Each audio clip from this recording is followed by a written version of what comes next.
할렐루야. 우리 사도신경으로 신앙 고백하시겠습니다.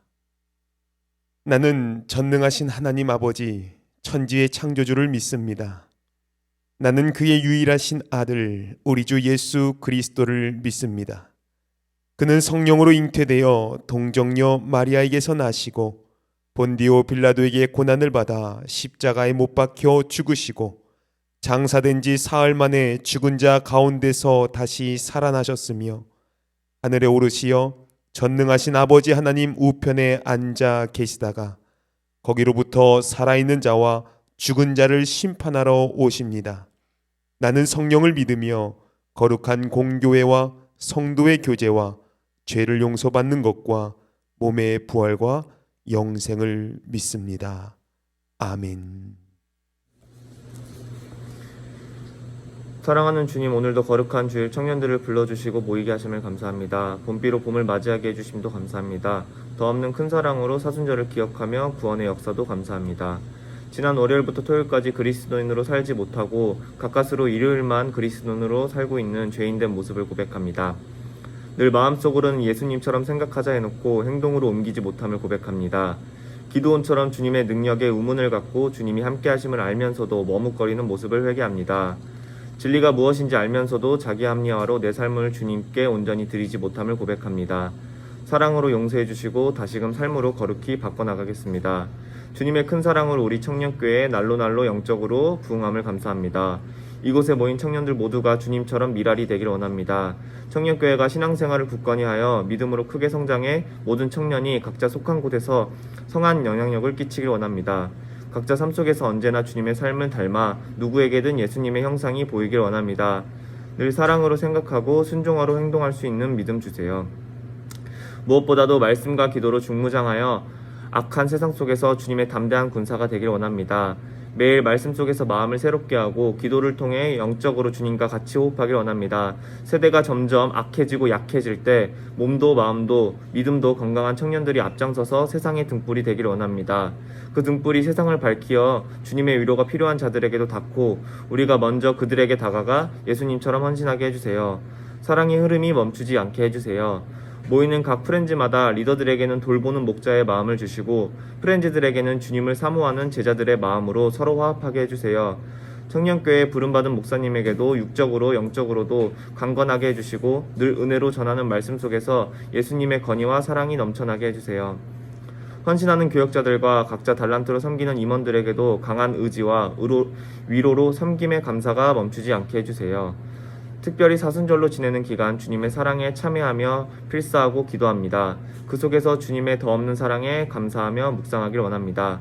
이제 전해지는 말씀 속에서 우리 마음속에 꼭꼭 그 말씀 담아두어 험한 세상 속에서 붙잡고 살 수 있는 귀한 말씀 허락해 주세요. 닫힌 마음 문 열고 온전히 말씀 받아들이길 원합니다. 늘 우리의 빛이 되어주시는 예수님의 이름으로 기도합니다. 아멘.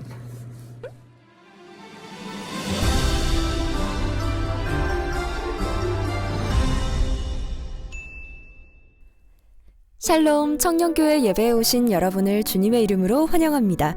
새로 오신 분들은 웰컴팀 안내에 따라 새가족 등록을 해주시고 아직 한가족반 교육을 받지 못하신 분들은 한가족반 교육을 받아주시기 바랍니다.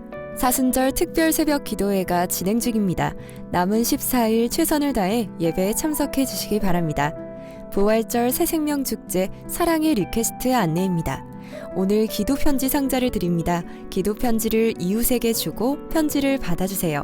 그리고 받은 상자를 편지에 넣어 28일 주일에 가져오시기 바랍니다. 28일 예배에 사용합니다. 또한 기도 제목을 적어주신 분들에게 선물을 전달해주세요. 선물은 부활절에 드립니다. 사랑의 리퀘스트 기도회 안내입니다. 고난주간 기간 동안 함께 모여 기도합니다.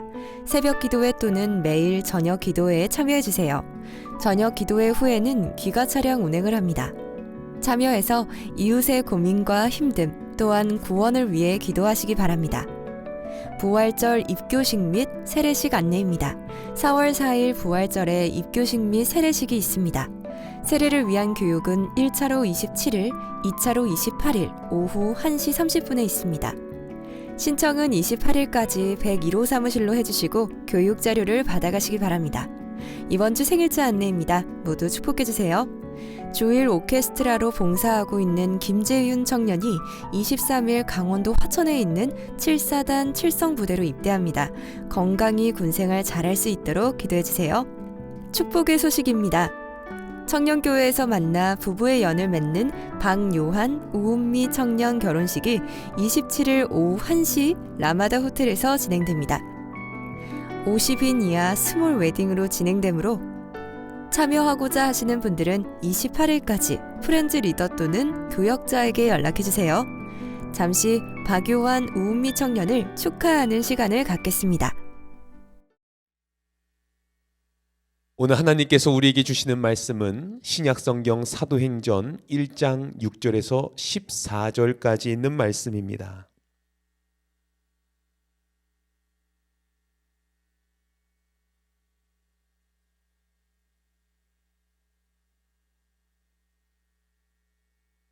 그들이 모였을 때 예수께 여쭈어 이르되 주께서 이스라엘 나라를 회복하심이 이때니까 하니 이르시되 때와 시기는 아버지께서 자기의 권한에 두셨으니 너희가 알 바 아니요 오직 성령이 너희에게 임하시면 너희가 권능을 받고 예루살렘과 온 유대와 사마리아와 땅끝까지 이르러 내 증인이 되리라 하시니라.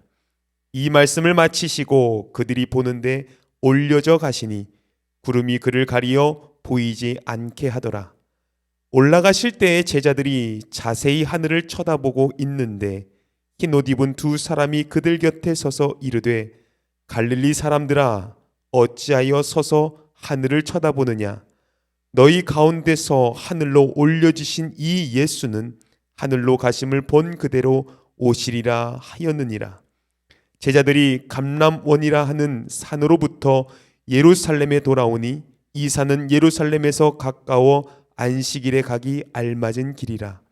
들어가 그들이 유하는 다락방으로 올라가니 베드로, 요한, 야고보, 안드레와 빌립, 도마와 바돌로메, 마테와 및 알페오의 아들 야고보, 셀롯인 시몬, 야고보의 아들 유다가 다 거기 있어 여자들과 예수의 어머니 마리아와 예수의 아우들과 더불어 마음을 같이하여 오로지 기도에 힘쓰더라. 아멘. 오늘 우리에게 주신 하나님의 귀한 말씀입니다. 할렐루야.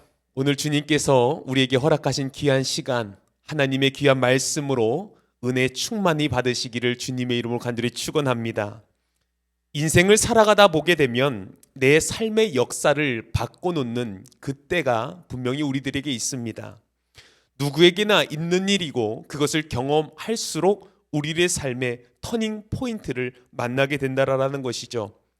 오늘 하나님의 말씀 사도행전 1장 6절에서 14절에 있는 말씀은 기독교의 역사에 있어서 가장 중요한 사건이라고 이야기할 수가 있습니다. 왜냐하면 여기에 부활하신 예수님의 모습이 그 승천하시는 장면이 나오기 때문이죠. 예수님이 하늘로 올라가셨습니다. 이제 더 이상 이 땅에서 예수님을 볼 수 없었습니다. 만나고 싶어도 만날 수 없습니다. 같이 먹고 싶어도 먹을 수 없습니다. 이제 하늘로 올라가셨어요.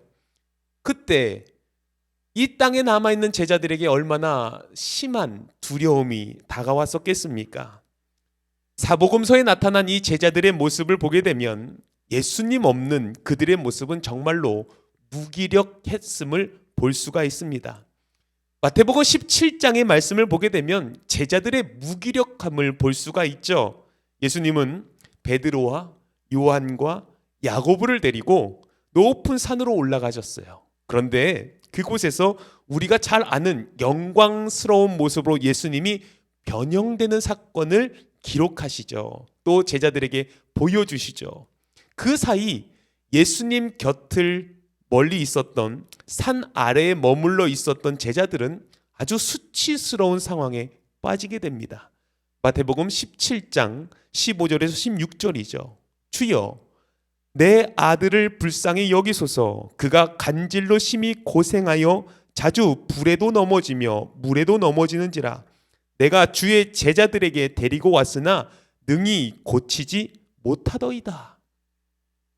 예수님에게 그 어머니가 와서 말하는 거예요. 여기 제자들이 있어서 내가 병을 고쳐달라고 이야기했는데 병을 고치지 못합니다 라고 이야기를 한 겁니다. 여러분, 예수님이 안 계시자 이렇게 무기력한 모습을 보이면서 부끄러운 자리에 빠지는 그 자들이 예수님의 제자들이었어요. 이런 것들을 수없이 경험했던 제자들이 이제 예수님이 승천하시고 함께 할 수 없다라는 것에 얼마나 두려움을 느끼며 무기력함을 느꼈겠습니까? 말로 다 할 수 없는 그러한 외로움도 느꼈겠죠.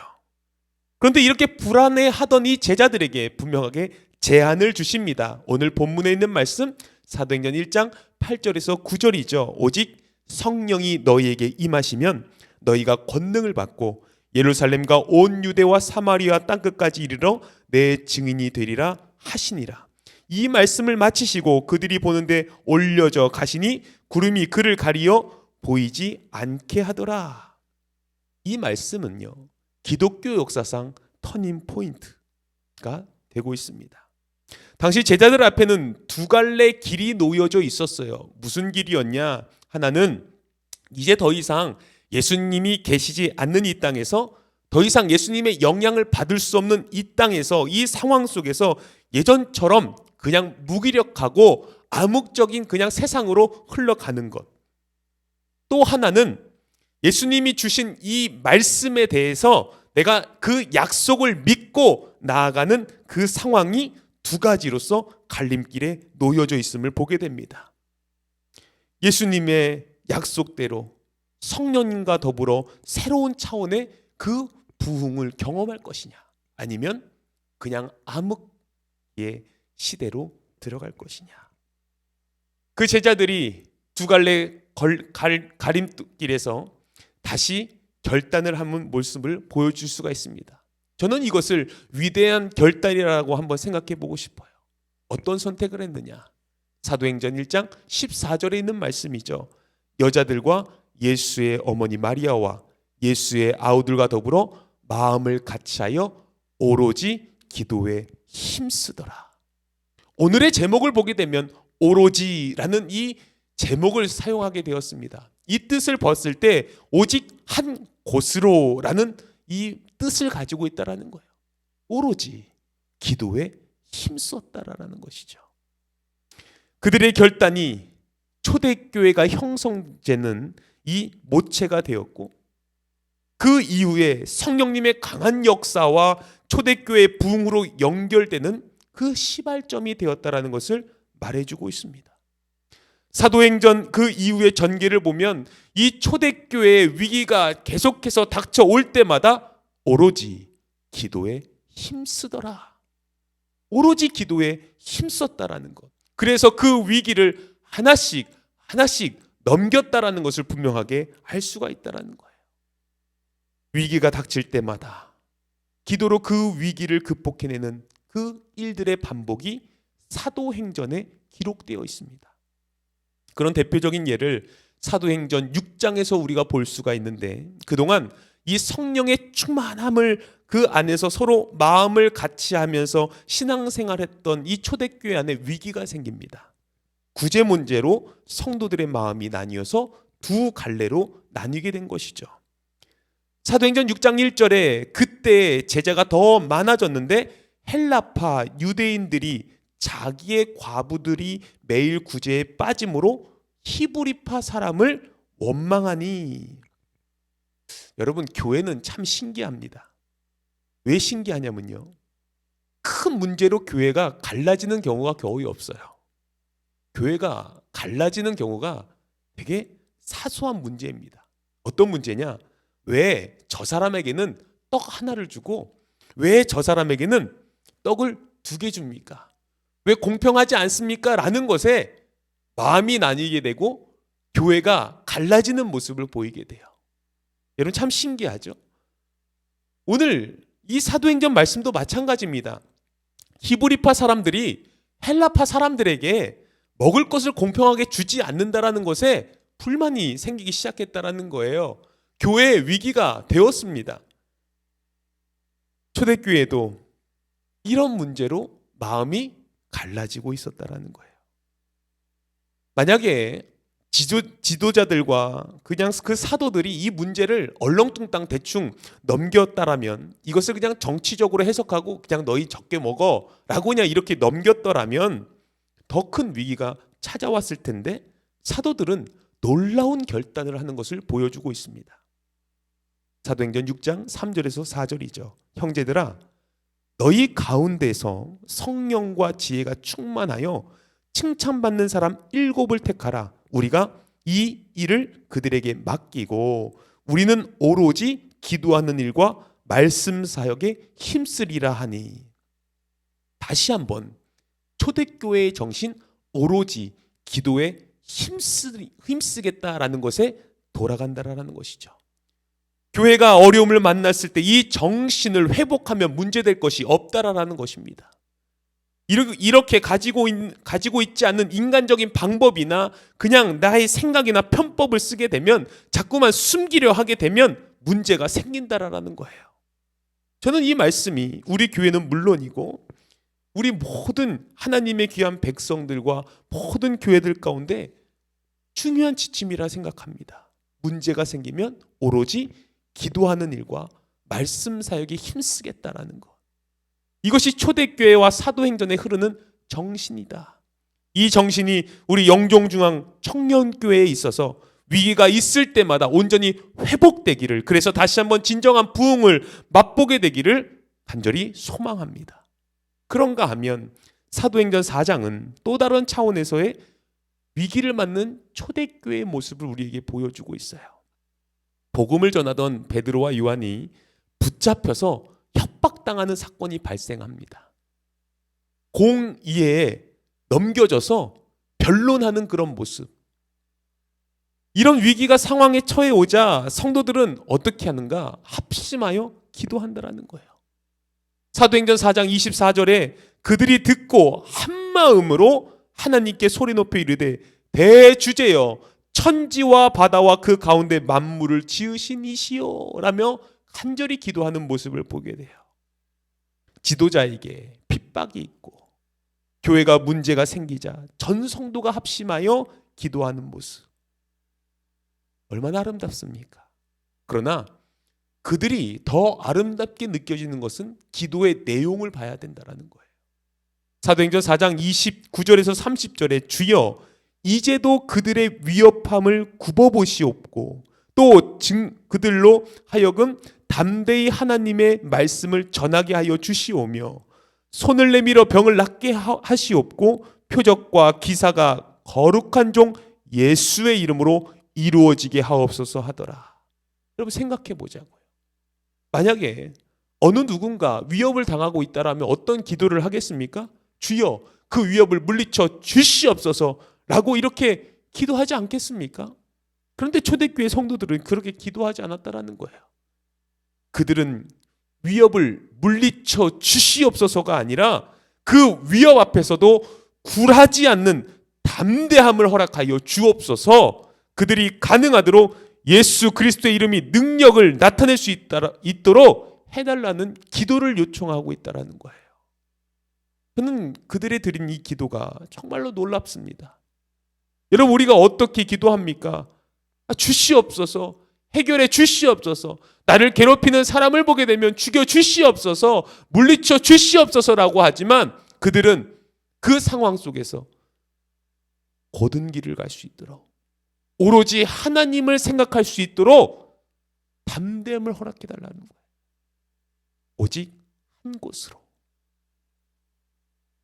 그래서 우리가 회개해야 할 두 가지가 떠올랐습니다. 하나는 죽어라고 기도하지 않는, 우리가 그 어떠한 것에도 문제가 생겨도 내가 죽을 힘을 다하여 기도하지 않는 우리들의 모습을 회개해야 되겠다.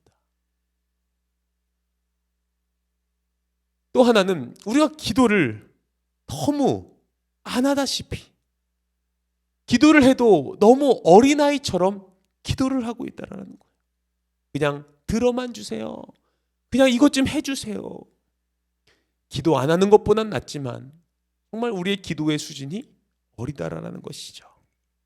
여기에 비해 초대교회 성도들은 기도가 성숙된 기도였어요. 위협과 위기 속에서도 담대히 하나님의 말씀을 전하게 하여 주시옵소서. 타협하지 않게 하여 주시옵소서. 기도를 드리니까요, 초대교회가 밟히면 밟힐수록, 사람들에게 손가락질 당하면 당할수록 그럼에도 불구하고 더 굳건하게 일어났고 세워지기 시작했다는 거예요. 여러분, 핍박하면 핍박할수록 일어났습니다. 그들이 드린 담대한 기도가 그런 능력을 만들었다라는 거예요. 우리는 어떻습니까? 조금이라도 밟아버리면 금세 죽어버립니다. 나 좀 보호해 주세요. 나 좀 살려주세요. 기도의 내용이 달라지면 신앙의 핵심이 달라집니다.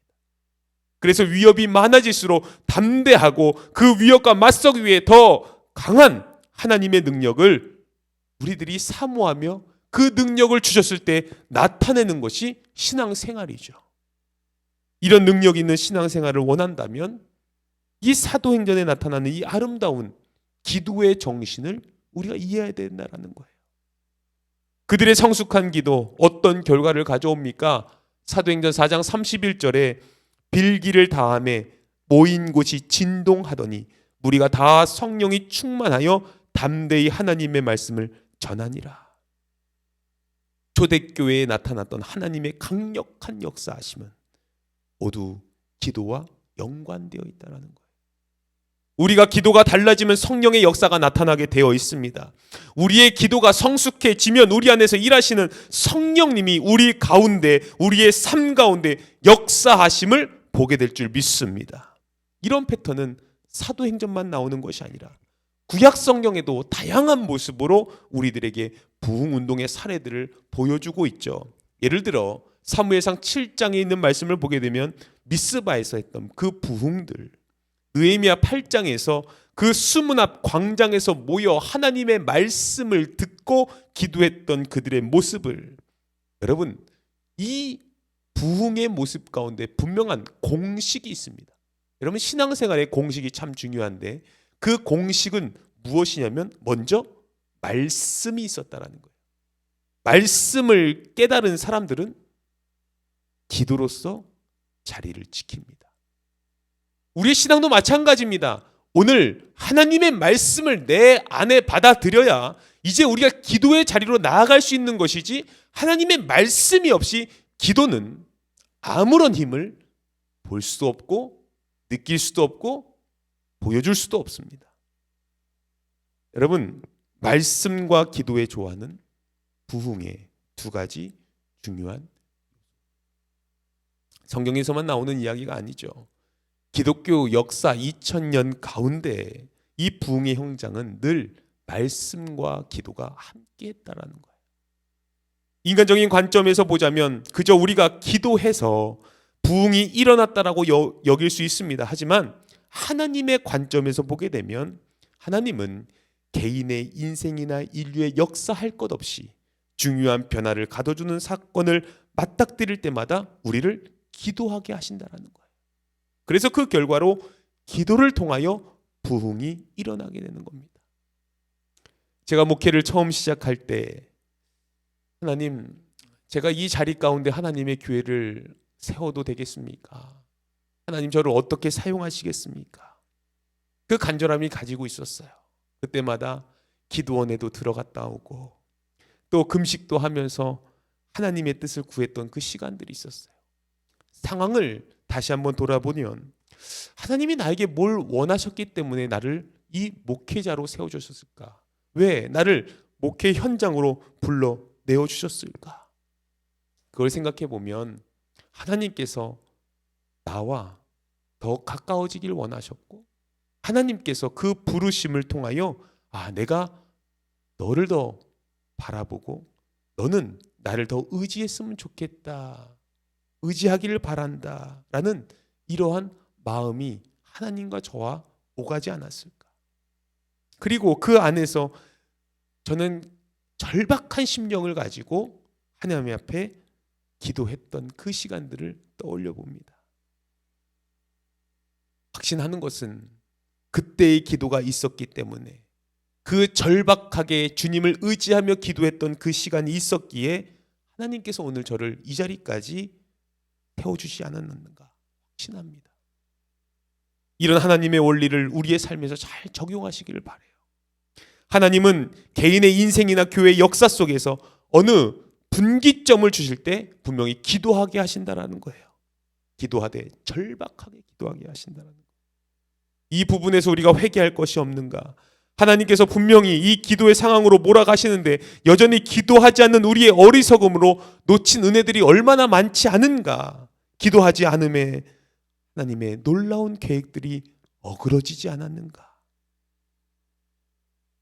저는 이번 고난주간을 맞이해서 여러분들과 같이 함께 새벽에도 기도하고 또 새벽에 나오지 못하는 자들과 저녁에도 함께 기도하는 시간을 준비하고 있습니다. 무엇입니까? 이때만이라도 하나님의 그 음성을 듣는 귀한 시간, 이때만이라도 주님을 의지해 볼 수 있는 그런 시간들이 우리 영종중앙 청년교회에서 일어나기를 간절히 축원합니다. 여러분, 그러면 기도가 무엇이기에 우리의 인생과 역사를 뒤바꿀 수 있는 놀라운 도구가 되는 것일까? 그것은 기도에 가진 속성이 있기 때문에 그렇습니다. 기도는 변화의 능력을 가져다 주는 도구예요. 우리는 기도가 외부적인 환경을 바꿔줄 것 같지만 먼저 바뀌는 것이 있습니다. 무엇이냐? 내 자신이 먼저 바뀐다는 거예요. 하나님, 나의 친구가 좀 바뀌게 해주세요. 우리가 기도하지만 가장 중요한 건 그 친구는 변하지 않습니다. 그 친구가 변하더라도 내 마음만큼 변하지 않습니다. 그러나 기도를 하는 나는 변합니다.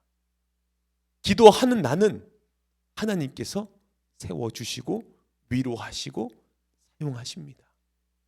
여러분, 필립 얀시가 쓴 기도라는 책을 보게 되면 신앙은 기도하는 만큼 자라고 신앙인은 그 인격도 기도하는 만큼 변화한다라는 글이 있어요. 그럼 목사 안수 받는다고 목사가 됐다라고 해서 인격이 변화되는 것이 아니라 기도해야 인격이 변하는 것입니다.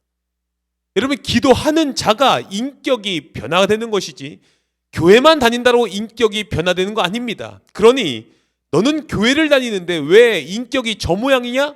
라고 한다면 여러분, 이제 우리는 기도해야 됩니다. 기도하는 자에게 하나님께서 변화의 능력을 허락하신다라는 거예요.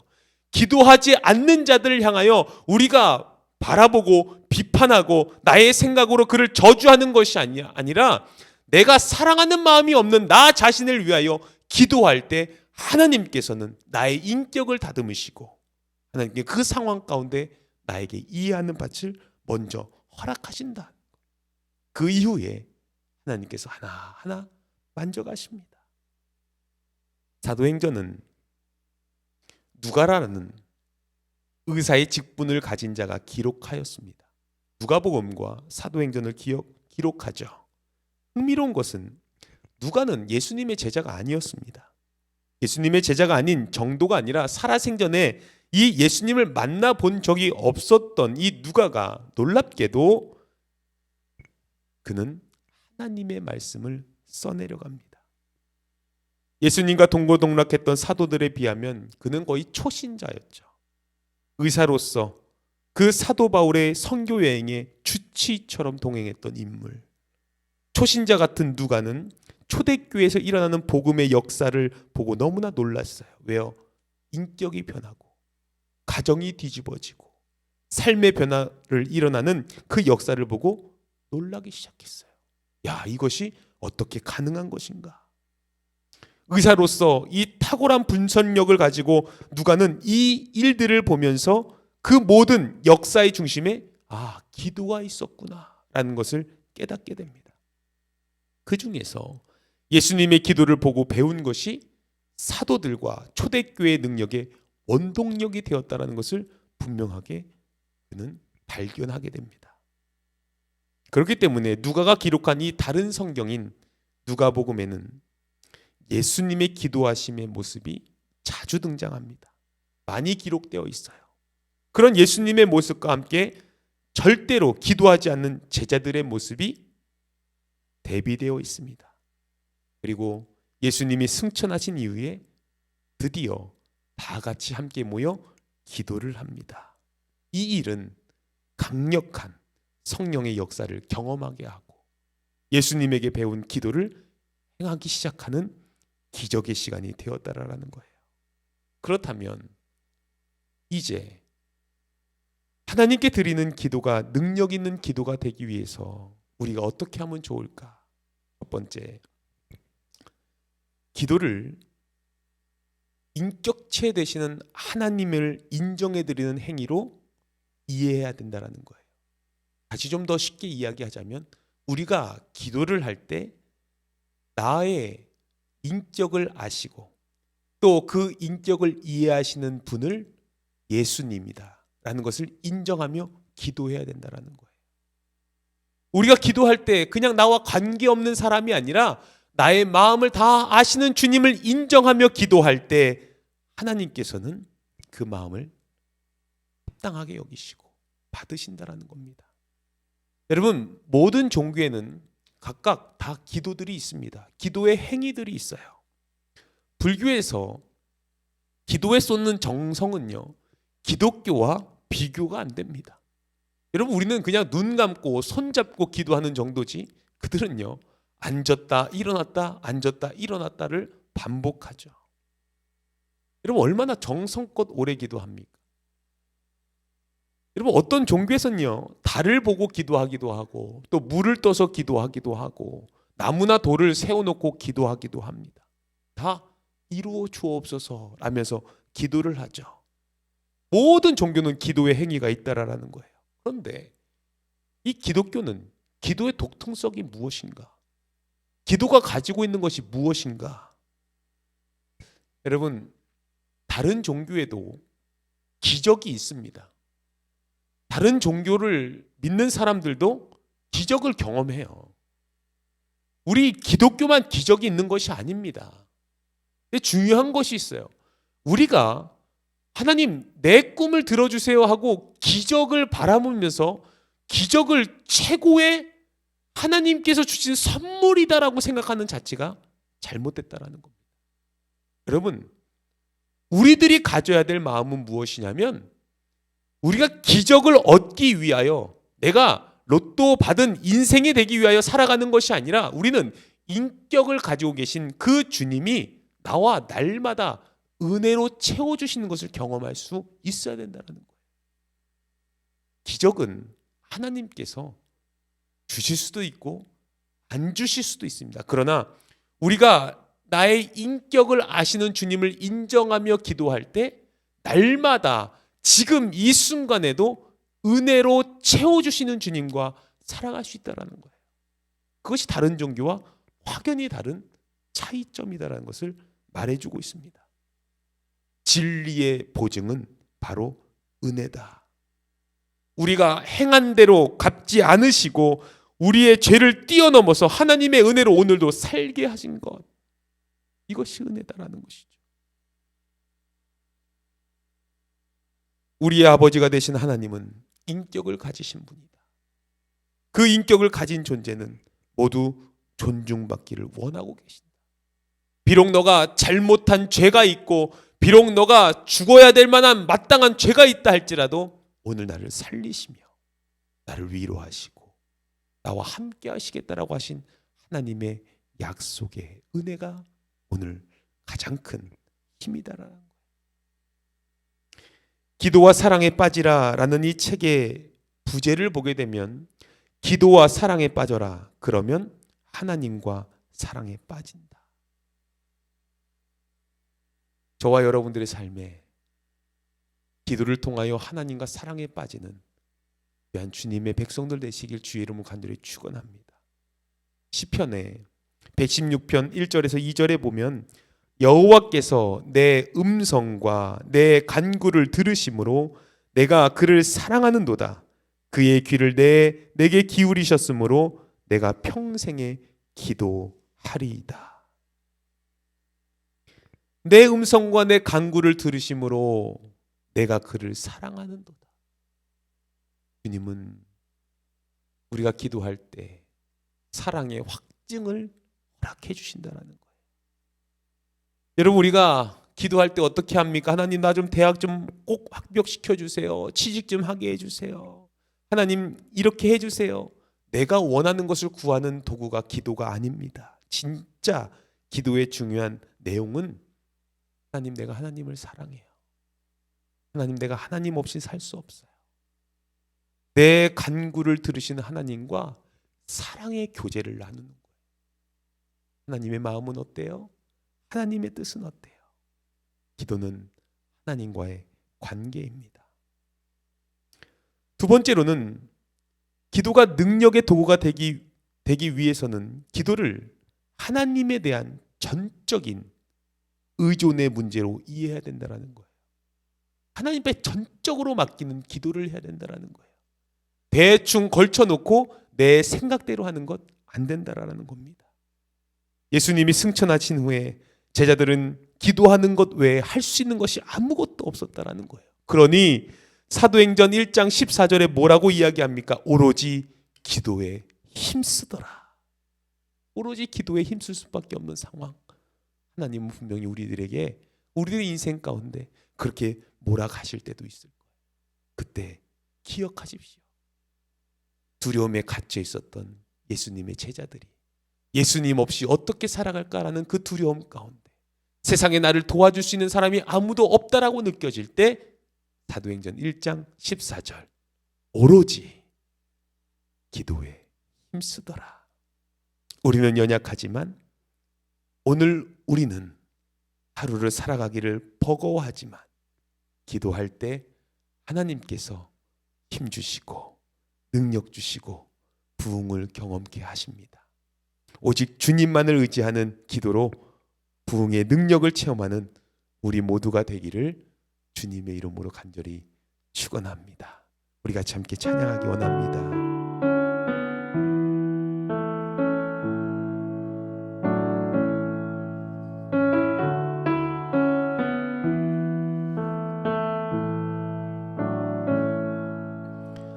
주여, 우린 연약합니다. 우린 오늘을 힘겨워합니다. 주 뜻 이루며 살기엔 부족합니다. 우린 연약합니다. 주여, 우린 넘어집니다. 오늘 하루 또 실수합니다. 주의 긍휼을 구하는 죄인입니다. 우리 주만 바라봅니다. 한없는 주님의 은혜 온 세상 위에 넘칩니다. 가릴 수 없는 주 영광 온 땅 위에 충만합니다. 주님만이 길이 오니 우린 그 길 따라갑니다.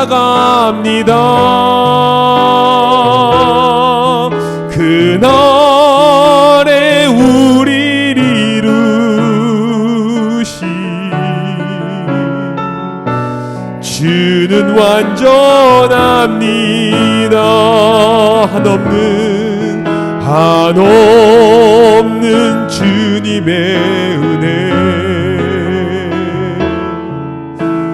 온 세상 위에 넘칩니다. 가릴 수 없는 주 영광 온 땅 위에 충만합니다.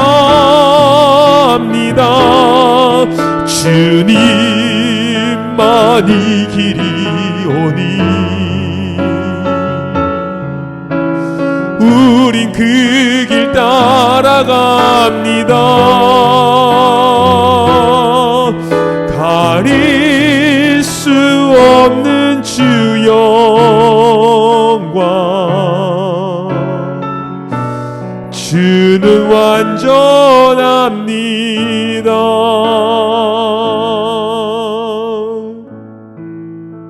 오늘 이 시간에 하나님께서 주신 말씀을 가지고 함께 기도하기를 원합니다. 여러분, 어떤 기도를 하며 살아가고 계십니까? 또 여러분들이 어떤 어려움에 닥쳤을 때 여러분들은 어떻게 반응하며 살아가고 있습니까? 아무것도 나를 도와줄 수 없다라고 느낄 때 무엇을 붙잡으며 경험으로써 살아가고 있습니까? 예수님이 없는 그 두려움에 갇힌 제자들은 오로지 기도에 힘썼습니다. 우리 그런 청년교회 하나님의 백성들이 되기를 간절히 원하면서 이번 한 주간에도 기쁨과 감사 그리고 기도가 넘치는 저와 여러분들의 삶이 되기를 주님의 이름으로 간절히 축원합니다.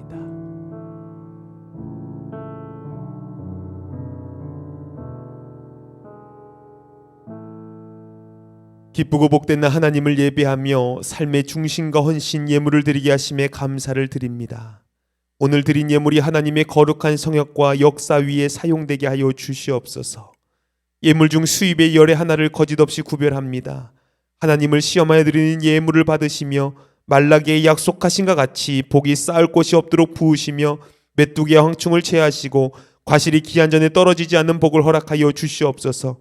이 복을 받아 누림으로 세상 사람들의 입을 통하여 축복의 주인공이라 칭함받게 하시고 승리하는 삶을 살게 하여 주시옵소서. 감사한 것을 기억하사 복 주시기를 원합니다. 작은 감사는 커지고 사소한 감사는 특별하여지며 이 감사 예물이 하나님 앞에 참 영광과 기쁨이 되게 하여 주시옵소서. 주일 예물 드린 하나님의 백성들을 기억하시고 이사야 58장의 성의를 지키는 자에게 약속하신 대로 하나님 안에서 즐거움 허락하시며 땅의 높은 곳을 올려주시고 야곱의 업으로 길러 주시옵소서. 성교 예물을 드립니다. 하나님께서 말씀하신 지산 명령을 지켜 행하는 자에게 복의 복을 더하시고 지경을 넓혀주시고 환난을 벗어나 근심이 없는 삶을 살게 하여 주시옵소서. 하나님의 성전을 세우고자 건축 예물 드리는 청년들을 기억하옵소서. 성전 한 평 벽돌 한 장을 헌신할 때 그 예물을 받으시며 자자손손이 성전의 약인과 보아스 같은 기둥들로 서게 하여 주시옵소서. 믿음으로 당신의 것을 구별한 자녀들에게 하늘의 복을 내려주시옵소서. 늘 우리 청년들의 가정에 안전하게 하신 하나님의 복이 있게 하시며 기쁨과 즐거움을 넘치게 하시며 환난을 막아주시고 손해보는 일은 피하게 하시며 손을 하는 모든 일에 복을 더하사 하늘의 신령한 복과 땅의 기름진 복을 내리어 주시옵소서. 먼 타국에 이민 중에 있는 청년들, 군에 입대한 청년들, 이사와 취직과 승진과 사업으로 고민하는 이들에게 길을 열어주시며 믿음의 배필을 구하는 가정에게 보아스와 룻과 같은 반년자를 만나는 복이 있게 하시고 또 결혼을 앞둔 주님의 귀한 백성들에게 하나님의 귀한 형통의 복을 허락하여 주시사 아름다운 주님 신혼의 그 길로 가정을 아름답게 이룰 수 있도록 주님 축복하여 주시옵소서. 우리의 드린 예물이 하나님의 기뻐하시는 일에 온전히 사용되기를 원하오며 복의 근원 되시고 우리의 삶의 이유 되시는 우리 주 예수 그리스도의 이름으로 기도하옵나이다. 아멘. 이제는 우리 주 예수 그리스도의 은혜와 하나님 아버지의 극진하신 사랑하심과 성령님의 감화와 감동 교통하심이 주님 앞에 오로지 기도에 힘쓰기를 결단하며 나가는 믿음의 청년들 가운데 그리고 그들의 가정과 그들의 삶 위에 이제부터 영원토록 함께 계시기를 간절히 축원하옵나이다. 아멘.